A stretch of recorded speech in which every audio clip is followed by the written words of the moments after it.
Hello friend, good morning. मैं सुरेंद्र कुमार काला आप सभी का हार्दिक अभिनंदन करता हूं आपके अपने YouTube channel unique study point पर। और अपने जो पीछे की क्लास में टॉपिक चला था कोरोलियस बल किसे कहते हैं कि किसी गुण निर्देश तंत्र में किसी गतिशील कण पर लगते हुए प्रतीत होने वाले आभासी बल को क्या कहते हैं? हम कोरोलियस बल कहते हैं। फिर हमने अपने केंद्रीय बल और कोरोलियस बल में क्या किया, अंतर किया और उसके प्रभाव ज्ञात किए। उसी प्रभाव के तहत ही ये आज का क्वेश्चन है। ये क्वेश्चन है कि जब कोई कण ऊपर से नीचे की ओर ऊर्ध्वाधर गिरता है तो कोरोलियस बल के कारण उस कण का विस्थापन x dash equal to 2/3 h omega cos lambda और 2h/g का रूट होता है। यह हमें सिद्ध करना है। तो ये प्रश्न हमें करना है आज क्लास में। बहुत ही इंपॉर्टेंट क्वेश्चन है और आया हुआ भी है पीछे, तो हमें ये क्वेश्चन करना है। जिसके पहले इस क्लास को आप ज़्यादा से ज़्यादा अपने दोस्तों के पास शेयर कीजिए, जिससे ज़्यादा से ज़्यादा हमारे से जुड़े और ज़्यादा से ज़्यादा को इसका प्रॉफिट मिले। और यदि आपने हमारे चैनल को सब्सक्राइब नहीं किया तो सब्सक्राइब कीजिए, और FB पर है तो आप यूनिक स्टडी पॉइंट पेज को लाइक और फॉलो करना ना भूलें। तो चलो हम क्वेश्चन स्टार्ट करते हैं। आज का जो क्वेश्चन था वो है कि जब कोई कण ऊर्ध्वाधर ऊपर से नीचे की ओर गिरता है तो सिद्ध कीजिए कि कोरोलियस बल के कारण उसका विस्थापन x dash equal to 2/3 h omega cos lambda 2h/g होता है। यह हमें सिद्ध करना है। तो चलो हम इसी की ओर बढ़ते हैं।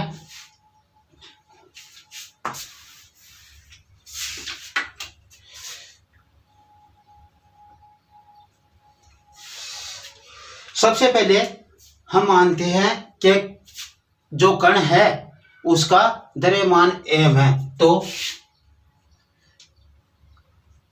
कण का द्रव्यमान m है। और जो कण में विस्थापन उत्पन्न होता है वो विस्थापन की बात करें तो माना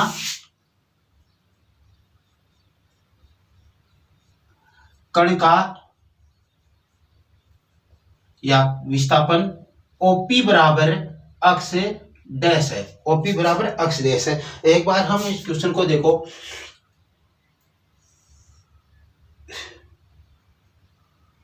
Z डैश है यानी K डैश कैप, ठीक है। इधर x डैश है यानी I डैश कैप, ठीक है। अब इसमें कोई कण यहाँ पे मूल बिंदु है, यहां से कोई कण गिरना शुरू होता है। ऊर्ध्वाधर गिर रहा है लेकिन इस पे क्या होता है, कोरोलियस बल लगना शुरू होता है। यहाँ पे Q बिंदु से ये कण गिरना शुरू होता है और यहाँ से कोरोलियस बल लगना शुरू होता। तो हमने कहा था ऊपर से नीचे की ओर गिरेगा तो कण किधर जाएगा, दाईं ओर जाएगा, और नीचे से ऊपर की ओर जाकर फिर नीचे आता तो वो बाईं ओर जाएगा कण। ये कल हमने बात की थी। तो ये ऊपर से नीचे की ओर गिर रहा है तो ये कण कुछ इस प्रकार से आते आते आते आते आते ऐसे थोड़ा विस्थापित हो जाएगा। आना चाहे था इसे मूल बिंदु पर, लेकिन यह पहुंच गया बिंदु P पर। कहां पे पहुंच गया, डैश डैश करते हुए P बिंदु पर ये इस प्रकार से पहुंच गया। आना ही चाहिए था लेकिन पहुंच गया यहाँ पे। ये इसने विस्थापन किया। ये विस्थापन क्या है, ये विस्थापन है x डैश, और इसी का मान हमें क्या है, ज्ञात करना है। और ये सब किस कारण से हुआ, इस पे बल लग रहा है FC यानी कोरोलियस बल के प्रभाव के कारण ये कण इस साइड में विस्थापित हो रहा है। इसीलिए ये x डैश जो विस्थापन उत्पन्न हो रहा है इसी का मान हमारे को ज्ञात करना है। तो हम बात करते हैं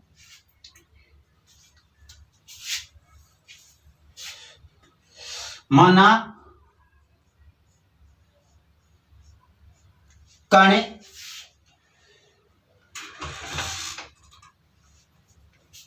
पृथ्वी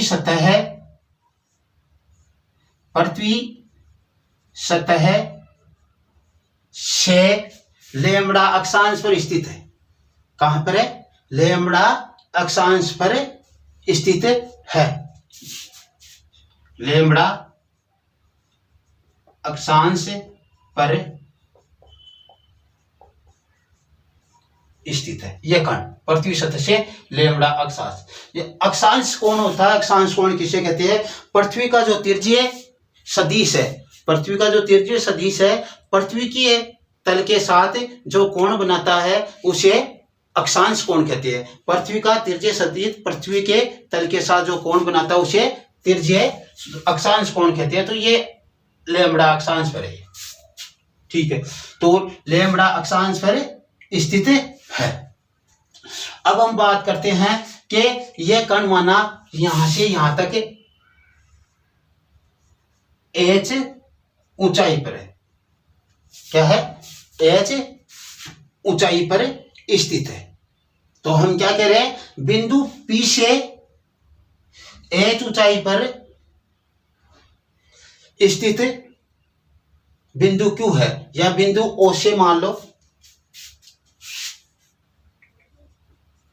बिंदु, ये भी h ऊंचाई पर ही तो है। ऐसे ये ऊंचाई थोड़ी है, ये तो तिरछी ऊंचाई है, लंबवत ऊंचाई की बात करते हैं। तो बिंदु O से h ऊंचाई पर स्थित बिंदु Q है, जहां पर कण स्थित है। जहां पर क्या है? कण स्थित है। जहां से कण गिरना शुरू होता है। किसे? Q से कण गिरना शुरू होगा, यह हम कह रहे हैं। तो एम द्रव्यमान का कण स्वतंत्रता पूर्वक ऊर्ध्वाधर ऊपर से नीचे की ओर गिर रहा है, क्योंकि एम द्रव्यमान का कण ऊर्ध्वाधर ऊपर से नीचे की ओर स्वतंत्रता पूर्वक गिर रहा है। तो कण का वेग क्या हो जाएगा? हम कण के वेग की बात करें तो कण का वेग, और उससे हमने कहा था कल v डैश, ये हो जाएगा v डैश सदिश। और v डैश सदिश इस केस में ऊपर से नीचे की ओर कण गिर रहा है, तो -g, और हम त्वरण बराबर क्या लिखते हैं? वेग बटा समय, और वेग बराबर क्या हो जाएगा? त्वरण गुणा समय। इधर आकर ये समय क्या हो जाएगा? गुणा में। तो इसे क्या करते हैं हम? t से गुणा कर दे। क्या कर दे? t से इसे गुणा कर दे। और कौन सी दिशा में है?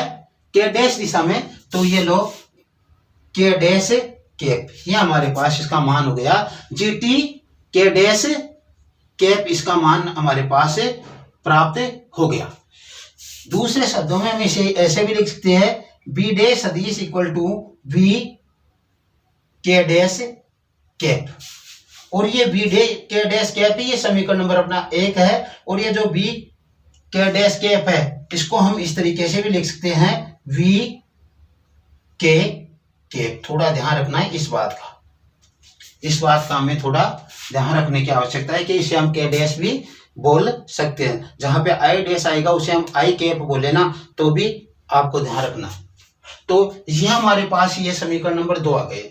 अब हमें करना क्या है कि जो हम कोणीय त्वरण बोल रहे थे, कोणीय त्वरण बोल रहे थे ओमेगा सदिश, उसका मान हमें याद रखना है। तो यहाँ पे लिखेंगे चौकी, यानी हमें मालूम है, चौकी का मतलब हमें मालूम है। क्या मालूम है? ओमेगा सदिश equal to omega cos lambda J dash cap plus omega sine lambda K dash cap. यह आपका समीकरण नंबर 3 हो गया। कौन सा हो गया, समीकरण नंबर हमारे को 3 प्राप्त हो गया। ये आपको ध्यान रखना है कि इसका ओमेगा सदिश इक्वल टू हमारे को ये प्राप्त होता है। इतना करने के बाद में अब हमें कोरोलियस बल पर आना है। किस पर, कोरोलियस बल के बारे में बात करेंगे। और कोरोलियस बल के बारे में तो आपको मालूम था, क्या था, कोरोलियस बल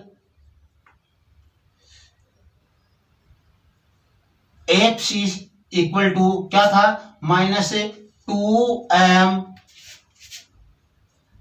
क्या था, ओमेगा सदिश क्रॉस v डैश सदिश। ये समीकरण नंबर आपका क्या हो गया, 4 हो गया। क्या हो गया, समीकरण नंबर हमारे को 4 प्राप्त हो गया। अब देखो, हम यदि इनके मान रखना चाहिए, क्या, यदि इनके हम मान रखना चाहिए इनमें, तो कौन कौन से मान रख सकते हैं। देखो, यहां से तो v डैश का मान, तो ये v डैश का यहां से ये मान आ जाएगा। फिर यहां से 3 का, तो समीकरण 1 व 2 से 4 में मान रखने पर, समीकरण 4 में समीकरण 1 व 2 से 1 व 3 से 1 व 3 से मान रखने पर, एक बार मान रख लेते हैं और फिर हम आगे की बात करेंगे। मान रखे तो देखो हमारे पास F dash C equal to -2m, और जो अपना ओमेगा था, ओमेगा का मान हमारे पास ये है, तो ओमेगा कोस लेमड़ा जे की dash cap cos lambda j dash cap plus omega sine lambda k dash cap, और इनके जो क्रॉस गुणा में है वो हमारे पास बी का मान क्या आया था, -GT के डैश कैप, -GT के डैश कैप। ये हमारे पास ये मान आ गए। हमने ये मान रखे, तो अब इससे आगे हल करना चाहिए, तो देखो कैसे आएगा, -2m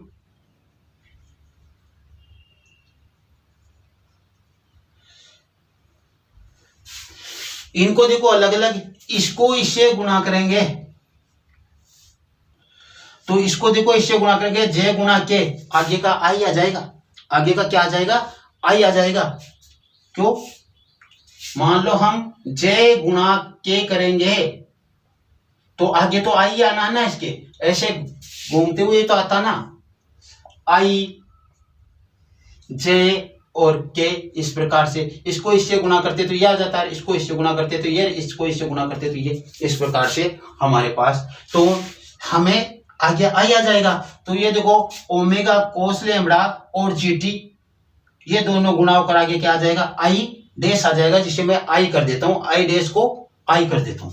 तो देखो क्या आएगा, जी ओमेगा, या ओमेगा जी कर लेना, ओमेगा जी टी, और साथ में क्या आ गया आपका कोस, और ये मैंने आई कैप कर दिया इसको। और यहाँ पे देखो ध्यान देना, इसका मान क्या होगा, कैसे के गुणा होगा, आगे कोई आना ही नहीं है, और वैसे गुणा होता है, सदिश गुणनफल होता है सदिशों का, तो उसके बीच में साइन की निष्पत्ति होती है, और साइन की निष्पत्ति जब होती है तो हमारे को क्या प्राप्त होता है, साइन थीटा, और यहाँ पे थीटा का मान के डैश इंटू के डैश में क्या आएगा, 0 थीटा बराबर, तो इसका मान क्या हो जाएगा, इन दोनों का गुणनफल 0 प्राप्त हो जाएगा। क्या हो जाएगा, 0 प्राप्त हो जाएगा। तो आप ऐसे लिखकर ऐसा भी करना चाहते हो तो ऐसे भी कर सकते हो, omega g t sine lambda और गुणा 0, ऐसा लिखकर भी इसे कर सकते हो। क्यों, के को ऐसे के से गुणा करेंगे तो मान 0 हो जाएगा उसका, क्योंकि ये क्या है, सदिश गुणनफल दर्शा रहा है यहाँ पे। अब देखो आगे हम बात करें तो -2m और यहाँ पे बच गया क्या, ये देखो माइनस ही था, इससे ये गुना हुआ तो यहाँ पे माइनस ही था, तो ये आ गया -ओमेगा-g कोस लैम्डा आई कैप। और जैसे इसको हम गुणा करेंगे तो गुणा होकर ये माइनस से माइनस टकराकर प्लस m ओमेगा-g कोस लैम्डा आई कैप। ये समीकरण नंबर हमारे पास 5 प्राप्त हो गया। जो क्या हुआ हमारे पास Fc का मान प्राप्त हुआ। क्या हुआ, कोरोलियस बल का मान प्राप्त हुआ। और कोरोलियस बल कौन सी दिशा में लग रहा है, इससे हमारे को यह भी मालूम चल रहा है, यह है कोरोलियस बल Fc अक्ष दिशा में लगे रहा है। कौन सी दिशा में लग रहा है, अक्ष दिशा में लग रहा है। तो यहाँ पे देखो हम अक्ष डैश बोल रहे हैं, अक्ष दिशा तो है, अक्ष डैश है वो भी तो वही है, तो ये अक्ष दिशा में इधर लग रहा है, इस साइड में कोरोलियस बल। और यहाँ तक हमारे को चित्र से मालूम चल रहा है, हम यहाँ तक सही चल रहे हैं कि इस दिशा में लग रहा है। अब हम आगे बात करते हैं कि जो बल का सूत्र होता है वो क्या होता है, हमारे को मालूम है क्या होता है बल का सूत्र। देखो हमारे पास जैसे F बराबर m में होता है और a को हम लिख देते हैं F dx/dt², ऐसा लिखते हैं ना। यहाँ पे देखो हमें लिखना है अक्ष डैश करना है, क्योंकि ये क्या है आभासी बल है, उस तरीके से। तो m d2 अक्ष डैश/dt² इक्वल टू ये माइनस तो है नहीं +2m ओमेगा-g कोस लैम्डा आई को रहने दो, हमारी यहाँ पे कोई बड़ी बात नहीं, हम छोड़ देंगे। तो देखो यहाँ पे क्या होगा, m से m कैंसिल हो जाएगा और हमारे पास जो बचेगा वो देखो क्या है, d2 अक्ष डैश/dt² इक्वल टू 2 ओमेगा-g कोस लैम्डा। ये मान हमारे को प्राप्त हो गया, ये समीकरण नंबर 6 प्राप्त हो गया। समीकरण नंबर 6 क्या है, त्वरण का मान है। किसका मान है, त्वरण का मान है, जिसे हम a डैश बोलते हैं। क्या बोलते हैं, कोरोलियस बल के लिए a डैश होगा। ये हमारे पास मान आ गया। अब देखो हम जब वेग का dv/dt बराबर करते हैं तो हमारे पास a आता है, लेकिन अब जब हम इसका अवकलन कर दे t के सापेक्ष, समाकलन कर दे तो क्या आ जाएगा, वेग आ जाएगा। तो इसका हम क्या करें, समीकरण 6 का t के सापेक्ष समाकलन करने पर, समीकरण 6 का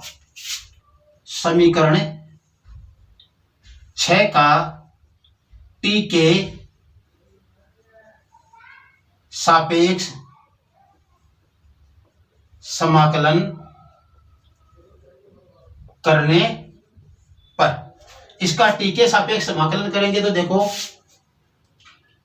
d2 अक्ष डैश/dt² और ये समाकलन ये dt बराबर, इसका हम करेंगे तो देखो इसमें देखो ये भी क्या है, ये नियत है, ये नियत है, तो इनको तो ले लो बाहर, 2 ओमेगा-g और कोस लैम्डा, और ये केवल t का क्या होगा हमारे पास समाकलन होगा। ये सभी नियत राशि है, दो नियत, ओमेगा नियत है और g नियत, g का मान नियत, और ये जो अक्षांश से कोण वो भी निश्चित है। तो ये हमारे पास, अब इसका समाकलन करेंगे तो यहाँ पे से देखो इसका स्क्वायर हट जाएगा और क्या आ जाएगा हमारे पास, अक्ष डैश/dt बराबर इसका मान होगा v डैश, अक्ष डैश/dt का मान v डैश होगा, और ये हो जाएगा 2 ओमेगा-g कोस लैम्डा, और t का अवकलन क्या करते हैं तो क्या आता है, t² और प्लस c, t का टी के सापेक्ष अवकलन करते हैं तो इसके ऊपर घात 1 + 1 बटा 1 + 1 + c होता है, तो ये हो जाता है t² बटा 2 + c। ये हमारे पास मान आ गया, घात में एक ऊपर जोड़ देते हैं, एक नीचे जोड़ के उसे बटा में ले लेते हैं इस प्रकार से। तो ये हमारे पास इसका मान प्राप्त हो गया।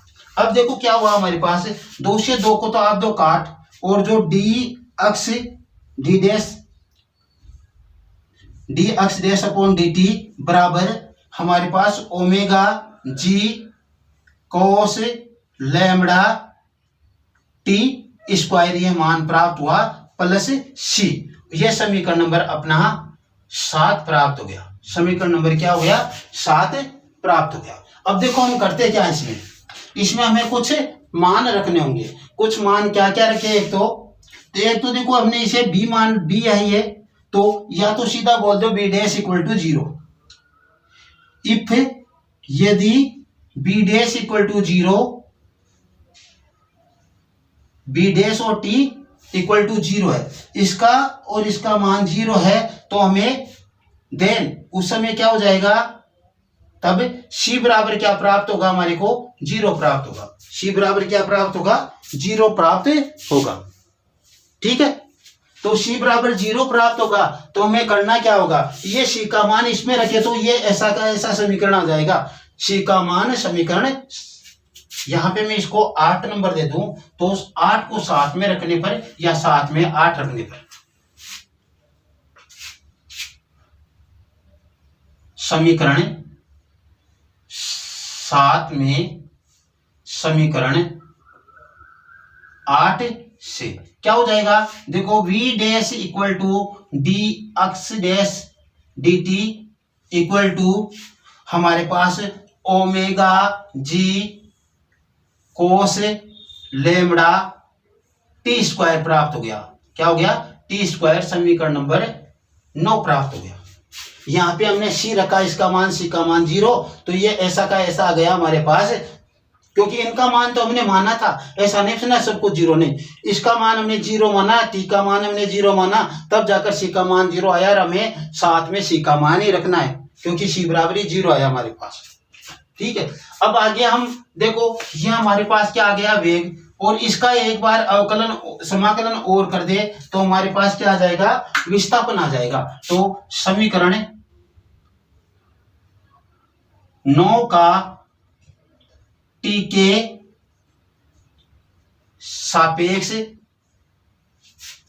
समाकलन नहीं किया, पीछे भी ध्यान रखना है, यदि गलती से अवकलन लिख गया करने पर, तो क्या देखो, v' dt = d अक्ष डैश अपॉन dt =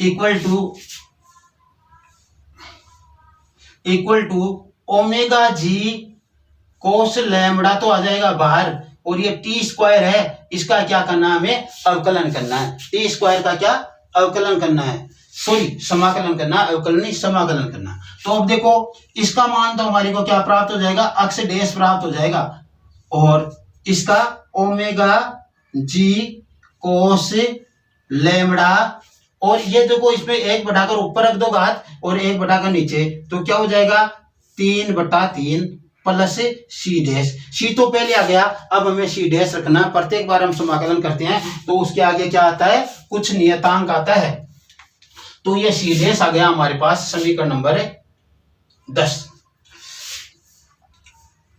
इफ अक्ष डैश = 0 हो, यदि विस्थापन 0 हो, एंड t = 0 हो, तो देन तब क्या होगा, तब होगा हमारे पास इसका मान 0 प्राप्त हो जाएगा, किसका, g' बराबर 0। ये समीकरण आपके पास 11 नंबर प्राप्त हो गया। तो समीकरण 11 को 10 में रख दो, समीकरण 11 को 10 में रखने पर, तो मैं ऊपर रख देता हूं, समीकरण 10 में समीकरण 11 से, यानी 10 में 11 रखा है, तो देखो अपने पास क्या है, देखो इसका मान हमें 0 रखते हैं, हमारे पास ये आ जाएगा, अक्ष dash = omega g omega g cos lambda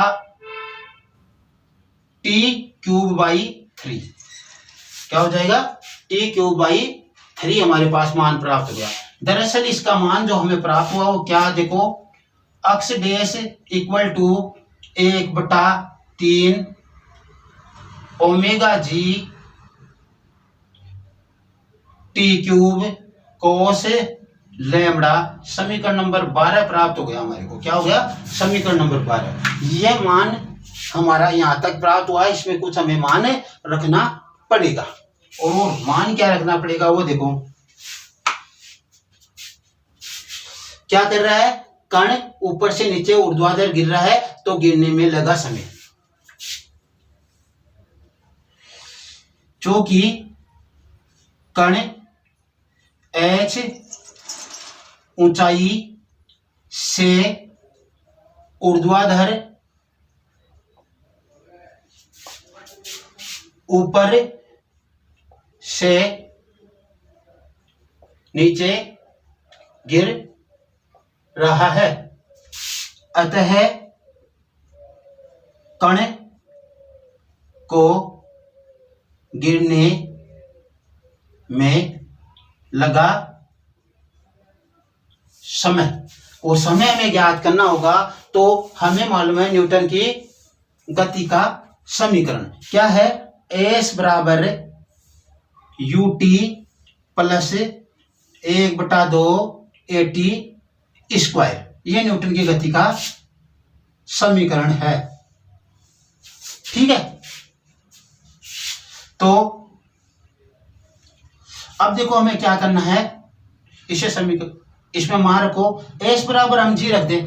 देखो यहाँ पे क्या क्या है, कण यहाँ पे है, उस पोजीशन की हम बात करें जब कण यहाँ पे है। यहाँ पे कण है तो क्या है? प्रारंभिक वेग u बराबर 0, a बराबर गुरुत्वीय त्वरण के तहत गिरेगी तो g, क्योंकि हमने तो कोई त्वरण दिया नहीं गुरुत्वीय त्वरण के, तो a बराबर g, ये हमारे पास हो गया। और जो s लिया था हमने उसका मान क्या हो जाएगा? h।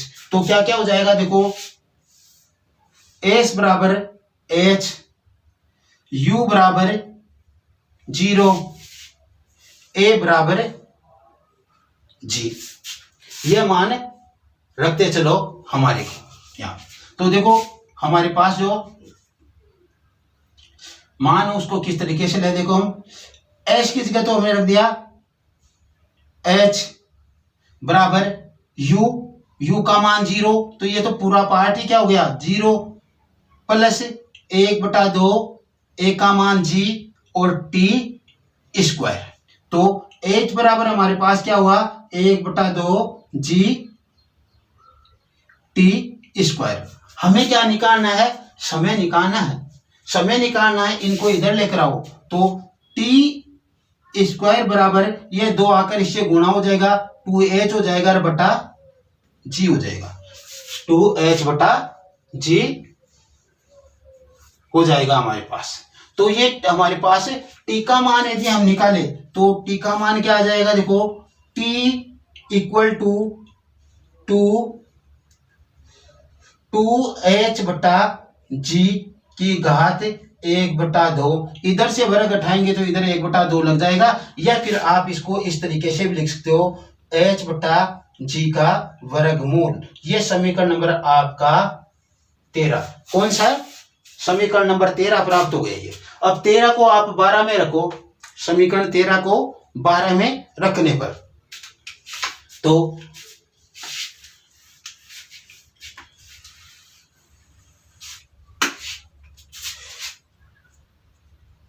समीकरण 12 में समीकरण 13 से, यानी 12 में 13 को रखा है, तो देखो क्या है हमारे पास? समीकरण 12 जो हमारे को प्राप्त हुआ था वो था x dash equal to omega g t cube 1/3 था और कोस लैम्बडा था। ये समीकरण अपना 12 था। इसमें हमें मान रखना है, तो मान रखेंगे तो देखो x dash equal to 1/3 omega जी और यहाँ पे देखो टी का मान रखना है हमें। टी का मान ये रख दो चाहे ये रख दो, कोई फर्क नहीं पड़ने वाला उससे। तो देखो हम मान रख देते हैं यहाँ पे टी का मान रखा हमने 2/2h/g, 2h/g, और उसके ऊपर घात कितना 1/2, और उसके ऊपर घात कितना, उसके ऊपर घात ये वाला 3 वाला ये, और कोस लैम्बडा, ये हमने मान रख दिया। अब मान जैसे रखे तो देखो क्या प्राप्त हुआ हमारे को, 1/3 ओमेगा जी, इसको लेंगे तो 2h g, और ये आकर इससे गुणा होगा तो 3/2, और 3/2 का मतलब क्या होता है भैया, 3/2 का मतलब होता है 1 + 1/2, 1.5 तो होता है 3/2, तो एक तो पूरा है एक आधा है, यानी एक के ऊपर तो वर्गमूल है और एक पूरा ऐसे कैसे बिना वर्गमूल के बाहर है। तो मैं यदि इसको इस तरीके से रख दूं 1/3 ओमेगा जी, यहाँ पे कोस लैम्बडा भी है ना, इसको एक बार तो पूरा 2h/g कर दिया, इसके ऊपर तो कुछ लगना ही नहीं है क्योंकि ये तो पूरे वाला है, इसके ऊपर तो घात 1 है ना, और एक आएगा 2h/g के ऊपर घात 1/2। ये देखो इन दोनों को अक्ष की घात 1 गुणा अक्ष की घात 1/2 करते हैं, तो अक्ष की घात 1 + 1/2 बराबर अक्ष की घात 3/2 प्राप्त हमारे को हो जाती है। इस प्रकार से हमने यहाँ पे ये मान रख दिया कोस लैम्बडा। ठीक है, अब देखो क्या हुआ हमारे पास जो प्राप्त हो रहा है, जी से जी कैंसिल हो गया, जी से जी कैंसिल, और हमारे पास जो एच डैश का मान प्राप्त हो रहा है वो दरअसल मान हो रहा है देखो 2/3, 2 ये ऊपर तो ये 2/3 ओमेगा, या एच को पहले लेते तो एच को पहले ले लो, एच ओमेगा और इसका वर्गमूल, ये कोस पहले था तो कोस लैम्बडा, और ये लो इसका वर्गमूल 2h/g का वर्गमूल। यही हमें क्या करना था, सिद्ध करना था, यही हमें सिद्ध करना था। समीकरण नंबर जो आपको 14वां प्राप्त हुआ है, ये क्या है, जो स्वतंत्रता पूर्वक ऊपर से नीचे की ओर ऊर्ध्वाधर जो कण गिर रहा है कोरोलियस बल के कारण उसमें जो विस्थापन उत्पन्न होगा वो विस्थापन ये होगा धनात्मक अक्ष दिशा में होगा। तो आज की क्लास में इतना ही। यदि ये क्लास आपको पसंद आई हो तो आप इसे शेयर कीजिए, लाइक कीजिए, और अपने साथियों को ज्यादा से ज्यादा सब्सक्राइब करने के बोलिए। और यदि आप हमारे FB पर हो तो FB page unique study point को लाइक एंड फॉलो जरूर कीजिए। Okay, thanks.